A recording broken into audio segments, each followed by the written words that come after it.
40 ሚሊየን በዓለም ላይ ካሉ አህዮች መካከል 10 ሚሊዮኑ ሀገርህ ላይ ነው ያሉት ይለኛል ይሄ ዘገባ። ይሄን ያነበብኩ ቀን ክውን ያልኩ ጠላታችሁ ክው ይበል። እንደ ኢትዮጵያ ውስጥማ 10 ሚሊዮን ብቻ የለም። ሜይቢ የቆጠሯቸው ይሄ ገበሬውን የሚያገለግሉ በየወፍጮ ቤቱ በየገበያው አንዳንድ ቦታም ለእርሻ የሚውሉ አህዮችን ብቻ ቆጥሮ ይሆን ብዬ ሰጋው። በየቢሮ አንዳንድ ቢሮ ውስጥ እኮ አሉ ባይዜ ሰፊ ግቢ ያላቸው ቢሮዎች አሉ ኢትዮጵያ ውስጥ እና እዛ ግቢ ውስጥ የሆነ የሚግጥ አህያ ሜይቢ አይታችሁ አታውቁም? እነዚህን ቆጥረው ይሆን ብዬ ከተማ የገባ ስንት አህያ አለ ዝም ብሎ የሚያውደለድል ማለት ነው። እነዚህን አህዮች እነሱማ አልተቆጠሩም። የሆነ የተጭበረበረ ነገርማ አለ እንዴ! ኢትዮጵያ ውስጥ 10 ሚሊዮን ብቻ ነፍን ያለው ላሳያችሁ እችላለሁ። በተለይ እኔ ስለ አህያ ካነሳን ካልቀረ ቀብሪ ዳህር አውራ ጎዳና ግቢ ውስጥ በጣም ብዙ አህዮች ነበሩ። እነዚህ አህዮች በ1983 ዓመተ ምህረት ወያኔ መሳሪያ ጭናባቸው ነው የመጡት። ሲመጡ ማለት ነው። ከዛን ከተማ ከገቡ በኋላ ትተዋቸው እዛው ሄዱ። ተራቡና ብዙ የዱር አህያ ሆነ። ባይዜ እዛ አካባቢ ኦጋዴን አካባቢ ብዙ የዱር አህያ አለ እና እኛ እዛ ስራ በምንሰራበት ሰዓት በመከላከያ ነበር የምንጠበቀው። መከላከያዎች ደግሞ የሆነ ስጋት ሊሆን የሚችል ነገር እንቅስቃሴ ካለ የጥይት ድምጽ ካለ መሬት መያዝ እንዳለብን ትንሽ ስልጠና ሰጥተውናል። እና እዛ በኖርንባቸው ጊዜ ውስጥ ሰርዲን ይሄ አዲስ አበባ ብትበሉ ሰርዲን አይደለም ትላልቅ ሰርዲን ይበላልና ግቢ ውስጥ ጣሳው በየቦታው ይጣላል። እንግዲህ ሌሊት አህይቷ ሰርዲን ጣሳው ሸኮና ውስጥ ገብቷል አንዱ ሀገሩ ማለት ነው።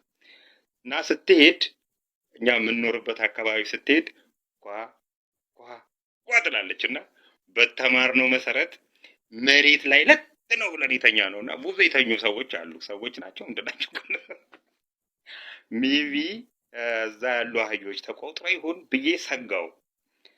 የሆነ የተጭበረበረ ነገርማ አለ። ምርጫውማ ተጭበርብሯል። እንዴ 10 ሚሊዮን አሳያችኋለሁ ይበልጣል። በቢዝነስ ዓለም ውስጥ ሁለት አይነት አለቆች አሉ። አንደኛው ሊደር ሲሆን ሁለተኛው ቦስ ነው።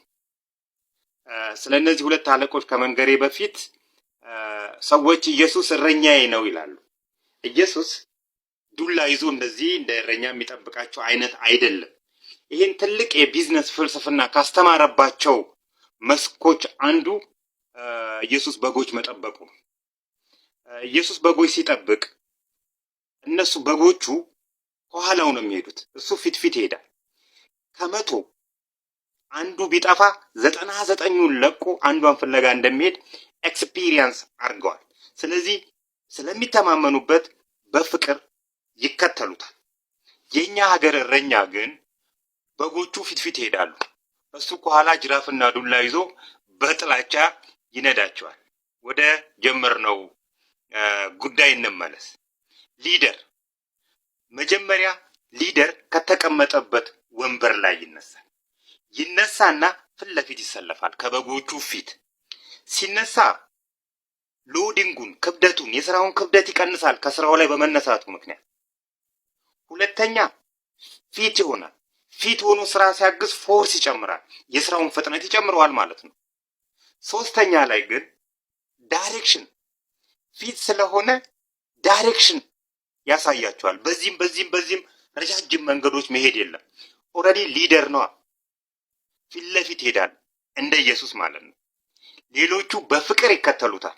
ቢኮዝ ጉልበት ቀንሷል፣ ክብደት ቀንሷል፣ ጉልበት ጨምሯል። አቅጣጫ እያሳያቸው። የኛ ሀገር ስራ ኃላፊዎች ግን በብዛት ቦስ ናቸው። ወንበሩ ላይ ቁጭ ይሉና ሂድ ይሉሃል። ሂድ ሲሉ ኦልሬዲ ወንበሩ ላይ ስራው ላይ ዱቅ ብሏል። ክብደት ላያቸው ላይ አለ። አንተ ዳይሬክሽኑን አታውቅም።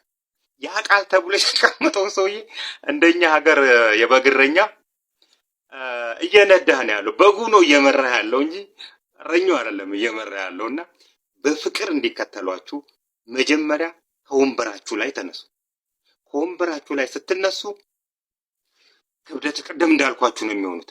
ከዛም በኋላ ለሰራተኛ የላቡን ላቡ ሳይደርቅ ወዲያው ስጡት። በፍቅር ይከተሏችኋል። የተሳካ ጊዜንም ታሳልፉ። የእግዚአብሔር አብ ቤተ ክርስቲያን እኔ ከምኖርበት ቤት ራቅ ብሎ አለ። ቤተ ክርስቲያኑ ሲቋቋም ከከተማ ውጪ ነበር የተቋቋመው። ከተማው እየሰፋ መጥቶ ነው ቤተ ክርስቲያኑን ከተማ መሃል ያደረገው።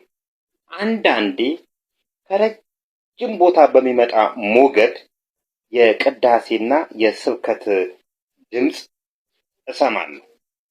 የዛሬ 3 ዓመት ተኩል አካባቢ በሰፈራችን በ500 ሜትር ርቀት ሬዲየስ ውስጥ 3 የፕሮቴስታንት እምነት ቤተክርስቲያናት ተሰሩ።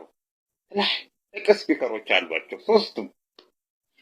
የዛሬ ዓመት ተኩል ወይም 2 ዓመት ደግሞ የኛ ጎረቤት 1 2 4ኛ ቤት አካባቢ ቤቱን ሸጠው ወደ ሌላ ሀገር ሄዱ።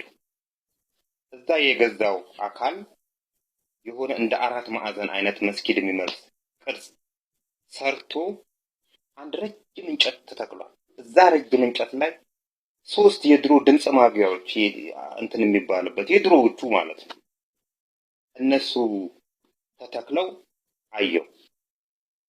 ይሄን ያየችው እግዚአብሔር ቤተክርስቲያንም ድምፅ ማጉያን ቀይራለች።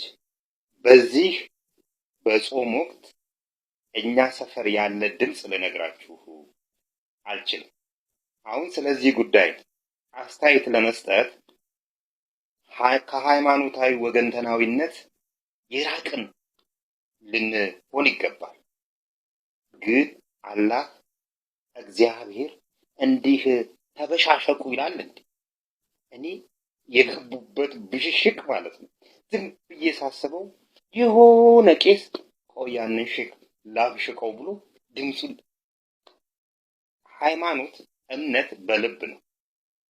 ልብህ ነው የሚያምነው እንጂ ያንተ ሃይማኖት ተከታይ ያልሆኑ ሰዎችን መረበሽ ነው እንዴ እምነት ማለት ይላል። ግን መጽሐፍ ቅዱሱ ቁርአኑ እንደዛ ይላል።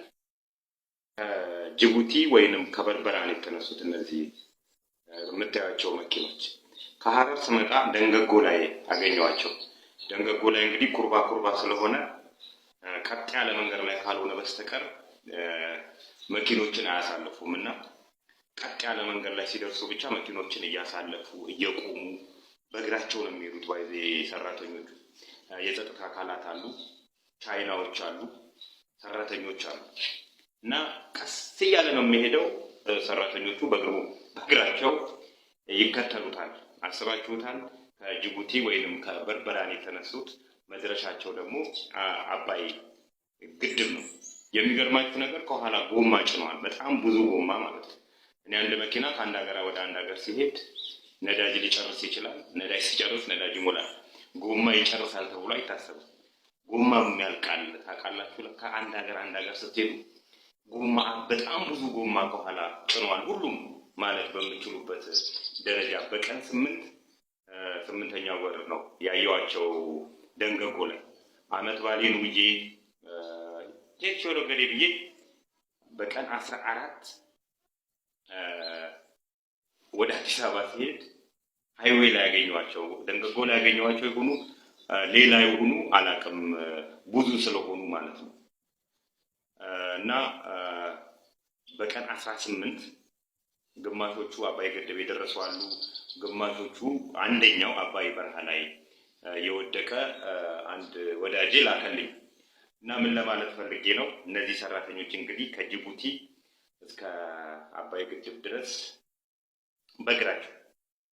በእግራቸው ሀገር ለእነዚህ ሰዎች ለሚጠጣ አካላት ለሰራተኞቹ ለቻይናዎቹ ጭምር ሀገር ከፍላ የማትጨርሰው ብድር አለባት። ለእነዚህ ሰዎች ብር ቢሰጥ በቂ አይደለም። እውነት ለመናገር ያላቸው የስራ ጽናት ያላቸው ሀገር ወዳድነትን በዚህ አጋጣሚ ሊከበሩ ይገባል፣ ሊመሰገኑ ይገባል ብዬ ስላሰብኩ ነው። ጽናታቸው እነዚህ ከተማ ገብተው ከሚያውደለድሉ የመንግስት ካቢኔ ሌቦች በተቃራኒው እነዚህ ሰዎች ደግሞ ቀና ኢትዮጵያውያንና ደፋር ኢትዮጵያውያን አሉ ለሀገራቸው የሚቆረቆሩና በዚህ አጋጣሚ እናመሰግናለን ማለት ልቤ ስለፈቀደ ነው ይህ ቪዲዮ እንዲሰራ የወደድኩት።